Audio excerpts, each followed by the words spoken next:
Thanks for tuning in. This is The Tipping Point, and I'm your host, Joanne Johnson. We've got a great show for you guys tonight. In the house is singer and songwriter Kelly Lang. Kelly has written songs for many of the greats. You guys know her and you love her. She has written songs for T.G. Shepherd, Lori Morgan, the Oak Ridge Boys, Johnny Lee, Ricky Skaggs, George Jones, and so many more. She has sung duets with Sir Barry Gibb, Dame Olivia Newton-John, T.G. Shepherd, Lee Greenwood, and the list goes on. She is a 3-time Star Search winner. She's a spokesperson for Cindy Crawford's line of cosmetics and skincare.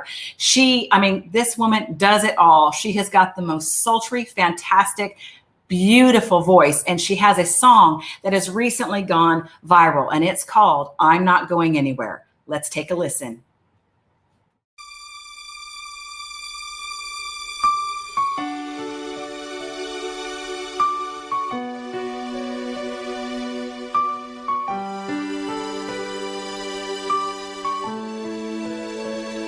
Take my hand, don't let go. Look in my eyes and in my soul. Hold me close, hold me near. Please let go of all your fear. I'm not going anywhere. Seasons change with the wind, but I'll be here till the end. Friends may come and then they go, but there's one thing you should know: I'm not going anywhere. Give my heart to you if yours stop beating. Part your lips with mine if you weren't breathing. You have no burden that I wouldn't bear.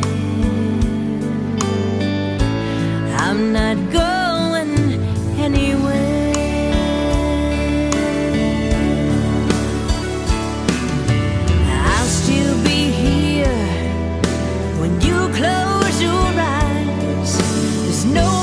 I'd rather be than here by your side.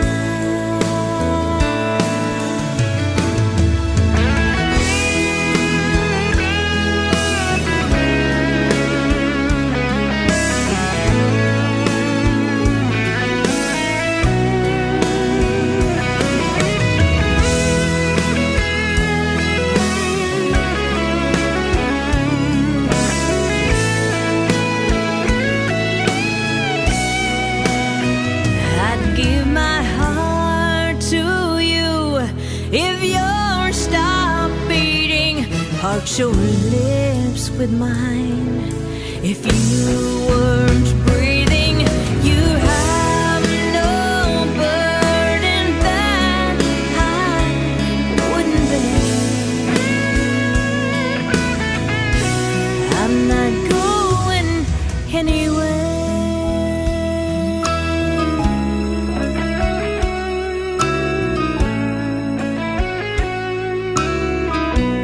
I'm not going anywhere. I'm not going. I'm not going. I'm not going anywhere. I'm not going. I'm not going. I'm not going anywhere.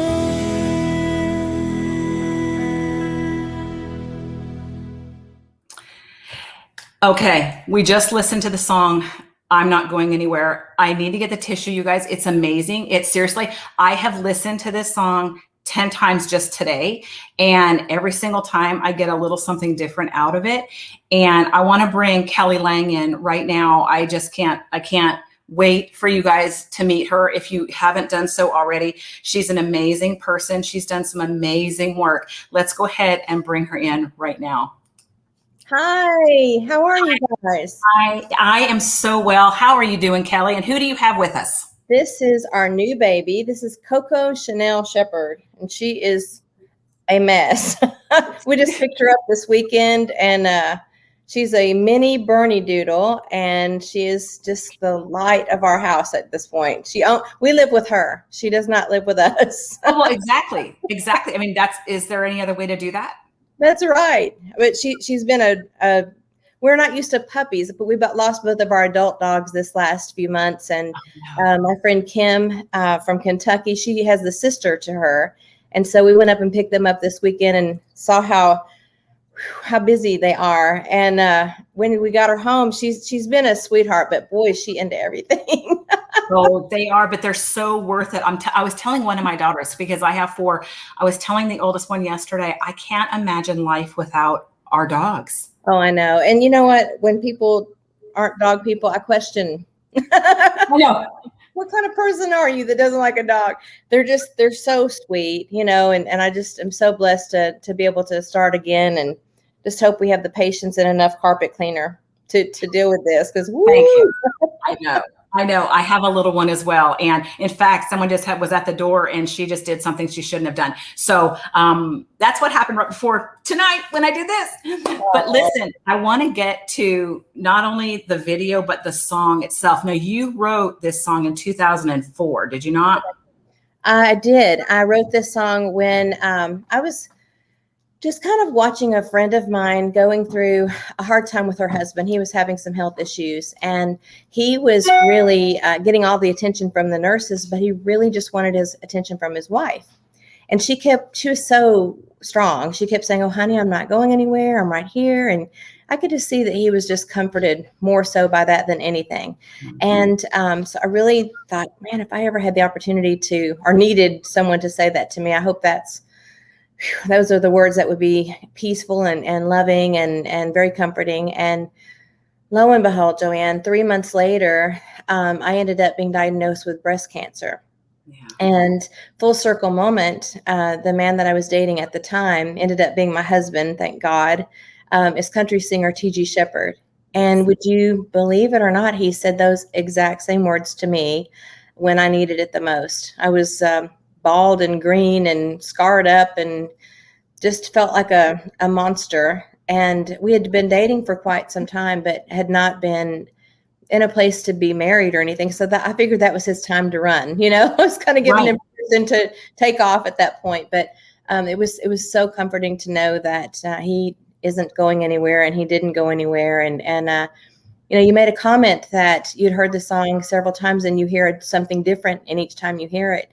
I'm so blessed to have so many different letters from all across the world saying that they have heard it and have been using it for comfort for their loved one in a nursing home per se, or during the pandemic when we couldn't get to our loved ones, that it was a source of comfort for people to mention that, and people in hospitals. And then the nurses and doctors are true heroes, really. Yes. They used my song as a source of comfort. Like, I'm not here. I'm here, right here. I'm not going anywhere. So it's resonated in so many different ways. And I'm grateful it hit you too. It's kind of a song, Kelly, that I feel like transcends time and situation. And it's really. And I mean that because, like I said, every time I listen to it, I get something else from it. But I know that it was so important for you back then to write that song. But now in 2020, this got released again. And talk about, if you would, the impact. Again, go a little bit deeper into that for me, because we have lost so many people, and people are hanging on. And we have lost not only a lot of people, but we've also lost a part of ourselves in many ways with everything we've gone on. And your song just speaks to that. Well, when I honestly feel like I'm just the person that held the pen. I do believe it is God inspired, because it has affected people in so many ways. And one of my favorite letters, or actually several letters that I had received, several people had been really despondent this year. and didn't really have a purpose, or felt like they'd lost their purpose or their way. And had people tell me that they had gotten really fed up with God or their religious beliefs or anything, and that this song had helped them reignite that passion for Christ again. And of all of the comments or compliments that anyone could make or give that song, that is the ultimate, because that's what we're here for, is to spread love and peace. And my purpose in life is to hopefully use my music to give people comfort. And if that's the ultimate end result, what a blessing, I just feel very humbled by that. And that's it. And you're giving the Lord all of the glory for it, which is key.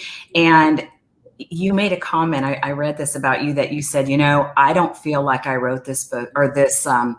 I feel like God did. He did. He absolutely did.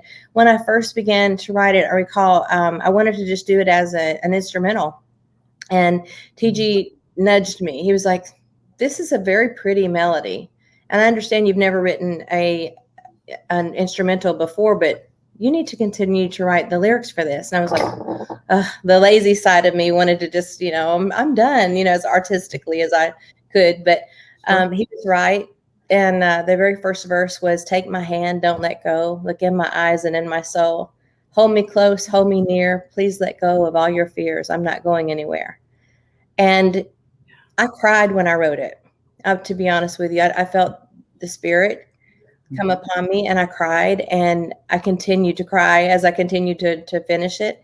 And it was really interesting. I wrote it so long ago, and I thought it was kind of one and done. TG and Crystal Gale had recorded it, and it ended up in a movie, like Burt Reynolds, one of his last movie, called The Deal. Mm-hmm. And that's pretty good. I just kind of thought, well, that's nice. I had recorded it for one of my albums, but I never had really thought any more about it. So it had to have been a God thing for for Ascension Hospitals to have seen my version at the Bluebird Cafe, on YouTube, and to choose that for their national campaign it was for any songwriter or any creative person out there. Don't give up, because you can create something and it's nothing is in vain. In other words, it's just like, keep holding on to your hope, and really wonderful things can happen. It's amazing too, when you have a piece of work that, you have worked on years before, and you think, okay, that served its purpose, but then it circles back and God says, no, we're going to use this again. Now, we blessed you with it when you really needed it. And now we're going to take it to another level, and we're going to bless a lot of other people and help them get through their trying times. And when you talk, Kelly, about God wrote it, I get that. That happened to me in my first book. And I sat there for a year and I penned this book. There's no way that I wrote that book. I completely understand what you're saying. And so for those viewers who are watching and saying, what do they mean? Tell us about that, because it's a feeling that comes over you and you can't explain it other than God. Well, yeah, you can't not write it. It's almost like, you're woken up in the middle of the night with an idea, and if you don't write it down, you're being disobedient in a way, and you feel a nudge, a very hard nudge. And if you don't take responsibility in that, then I've learned to listen closer. The older I've gotten, the less the nudges have to be, because I hear them more intently now. And speaking of books, when I was going through my breast cancer situation, I wrote down all of the details of what I went through, the stages and the doctor's notes and all the stuff. I wrote what I guess I thought was going to be a book at some point. I wrote it down basically for my kids, so they would know what I went through. And all these years later, with the resurgence of this song, I have been urged or nudged again to break those notes back out again. And being that my platform is a little bit more broad now, I have had so many people ask me to write a book. So I'm in the process. I'm 16 chapters deep into this right now. And I talk about, where I came from and how I became a singer and how I met my husband, because there's so many people that are curious, and I don't know why. I don't find this too fascinating, honestly, but flattering. But I had decided to go ahead and write it down again, if nothing else, but for our kids. And it's been really cathartic. I don't know how you feel about writing, but it's been something, once I get it off my chest, I'm able to then rest, you know? Yes. And I have no idea where it's going, but it's not it's not my responsibility to know where it's going. God does. And I'm just letting it go there. Yeah, and he used it for me with the first one was a healing for me. And then the same thing with you. And he speaks to us and to calm our soul during those times. And then he knows that, and we don't know, but he knows he's going to use it later to do the same for other people.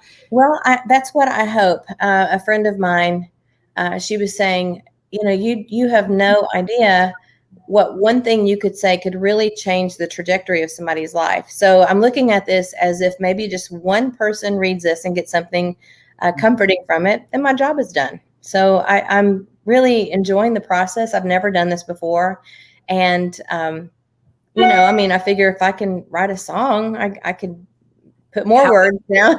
How could you not write a book? And and it's not just that. You do fantastic oil paintings too. I mean, you've got your paintings in the homes of Oprah and I mean, other people. You are just so artistic in so many ways.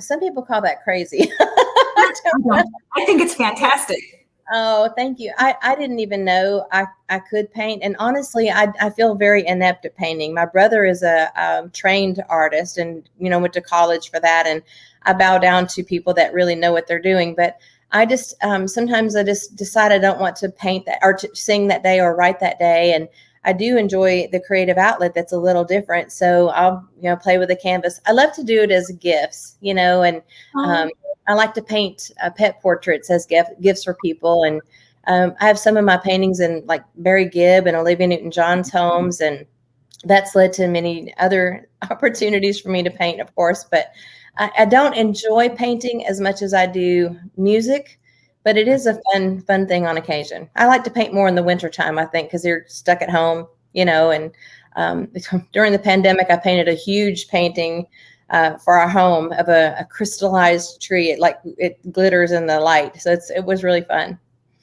Now, where is that one? Is that still in your house or are you going to be giving that? Right. You can't see it right now, but it's like we're in this back here.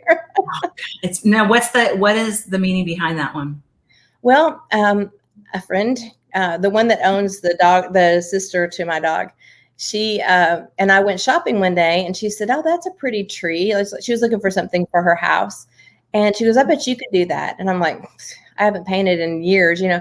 She says, "I'm going to challenge you to paint that painting for me." And I was like, "Oh, I don't, you know, because it was crystal." And I thought, "Oh, I don't know if I can do that." So for her birthday, I surprised her with a crystal tree, and then TG got jealous. So that's that's funny. Him one too, you know. So it's like one thing leads to another with those, but it's fun, you know. It's nice as a gift for sure. How is it in your household with the two of you? Are you just constantly creating, both of you? Not constantly creating, but the one thing I really love about our relationship is I'm well aware, not that he makes me aware, but I'm a huge fan of his. I love his music. I love his career. I love how hard he's worked to get to where he's at. I have the utmost of respect for him. Always have, always will. And I know that he's had 21 #1 hits. Yes. What I love to do with him is there's zero competition, none whatsoever. Mm-hmm. And I love to learn from him. He's a great coach, and anything that I'm maybe going through, he's already been there. He's already done it. You know, when I deal with corporate contracts, he's had dozens of corporate contracts for commercial. He wrote the Folgers. The best part of waking up is Folgers in your cup. Right. So when I was, working with Ascension for their commercial, he was like, "I understand exactly what they're doing, and just wait for a moment. The contract will be this, blah, blah." I was like, "How do you know?" Oh, never mind. You know, so isn't that fabulous? Yeah, it is. And I love to, we sit up in bed late at night, watching TV all the time. And we dream together. We might not create things together so much, but we dream together. Mm-hmm. And he loves to listen to new things that I'm starting a new project. I did an album that came out last year called Old Soul. Mm-hmm. And there's so many songs on there, Joanne, that I just loved growing up, like Every Breath You Take and oh my gosh, your love has lifted me higher, and things like that. So I didn't get enough songs on that album. I was still could go another 3 or 4 volumes. So I'm doing Old Soul Volume 2 right now. And so he loves to listen to all of those songs that I've recorded and reminisce about when we've heard them. And, you know, I love to travel with him. We do really well traveling together, and hope to do more this year. Last year was, that was tough. This is the first, let's see, I think we've done maybe 4 shows in a year and a half. And that is really shocking to our systems, to just be completely off the road, because that's what we do. You know, it was tough. I love, though, hearing from couples and they say, you know what, I'm so absolutely head over heels in love with my husband. And you said, I have the most respect for my husband, and I know he feels that way about you. And I just think that's the most beautiful thing. And to see a couple who's in the entertainment industry who isn't competing, like you said, I imagine you guys just push each other to do better and more, and you're each other's biggest fans. We are. You know, when we first started dating, he had just done so much, and the business had changed a lot, and the era of music that he was super powerful in and very, you know, on top of his game had changed. You know, there was new blood that came along, and he's super supportive of all the new blood, but he could tell the winds of change had come along, and he was tired. He was just like, been there, done that, got the t-shirt, I'm going to hang it up. And I started laughing at him. I was like, you're 56. Like, what? Like, a lot more to do. And so he says I encouraged him. He says that I, you know, nudged him at that time. And because I thought, I'm not done listening to you. I'm not done seeing what you're capable of. And I encouraged him to do a duet project. And the first one that signed up was Willie Nelson. You know, Willie was like, yeah, I'll do a duet with you. When are we going in? And I was like, people just don't get that opportunity every day. You are not done. I will not allow that, you know. So we're each other's best cheerleaders. And yes, we're very good friends. And when people tell me that you have to work at marriage, I'm really puzzled by that, because is that you or me? It's me. It's just going off in the background, just being all live like it is, and there's nothing I can do about it. What next one? Welcome to the virtual age. Okay. So, I mean, you're absolutely right. I mean, just being best friends and being each other's encouragers. I mean, imagine if it wasn't like that. Do you think that you would have gotten as far as you are, or he would have? No. We came in each other's life at the perfect time, but yet it seemed like it was imperfect. I had 2 little girls. They were 5 and 9. He was at a place where he wasn't sure he really wanted to take all that on, because he had just gotten out of a really tough relationship. And, you know, when you've had it tough and you felt like you had to work on that, and then you have it really good and you don't have to work on it, you're like, oh, this is fantastic. You know, so we just blend really well together. My kids love him and adore him. And he's just a sweetheart. I'm crazy about him. And I know that he is me too. And it's just, we are settled into that and just enjoy each other. So I know that sounds really, that people would probably gag on that. But I mean, we've been together almost 21 years now, and I still feel exactly the same, if not stronger, you know, than before. I say that same thing. My husband, we've been together over 22 years. I love him more today than I did when we first got married. And I want that for everybody. And if you have that and you work on that, and you know, they truly are your best friend, it makes everything else so much easier. When people are struggling in relationships, I'm just like, you know, I don't want anybody to go through divorce or fight or anything, but sometimes it's better to be alone than to be with something so hard, you know? So I don't know. I'm just blessed. I'm really grateful. I know I am. And so we'll just leave it at that. But it was meant to be. It was. I'm so glad that you were here. Thank you for taking time out of your super busy schedule. I wish you nothing but the best. And you guys, you're such a blessing to so many, Kelly. So thank you for what you do. Thank you for answering the call. Your time. Of course, I appreciate your time. And let your let your listeners know and your viewing audience know if they can go to kellylang.net. They can see a lot of new things that are getting ready to come up. I've got a huge announcement coming next month. I can't say anything about it now, but maybe we can circle back around where I can share that news with you in a while. Yes, come back next month before you release it to anybody else. Come see me. No, just whenever you're ready to come back, I'm ready to have you. You were wonderful, and I do appreciate you so much. Our best to you and your family. Thank you so much. You too. Thank you. Bye. Okay, you guys saw her here. You saw the video. Kelly Lang, she's absolutely fantastic. Again, make sure that you get her on Instagram at Kelly Lang Music. Also go to kellylang.net. Make sure you're following every single thing that she does. Her husband as well, T.G. Shepherd. She's an amazing talent, you guys. I love everything about her. I love her platform. I love her mission. I think she's fantastic, and I know that you guys do as well. Thank you again for coming to the Tipping Point. We will see you next time. Tipping Point viewers, my name is David Chuddick, and I'm the host of the Weekly Wealth Podcast, www.weeklywealthpodcast.com, and I am also a financial advisor. If you have anything that's keeping you up at night with regards to your money or finances, email me at david@parallelfinancial.com or check out my Calendly link, www.calendly.com/davidpf. Let's have a 30-minute conversation. Let's talk about what next steps you may have in your financial life.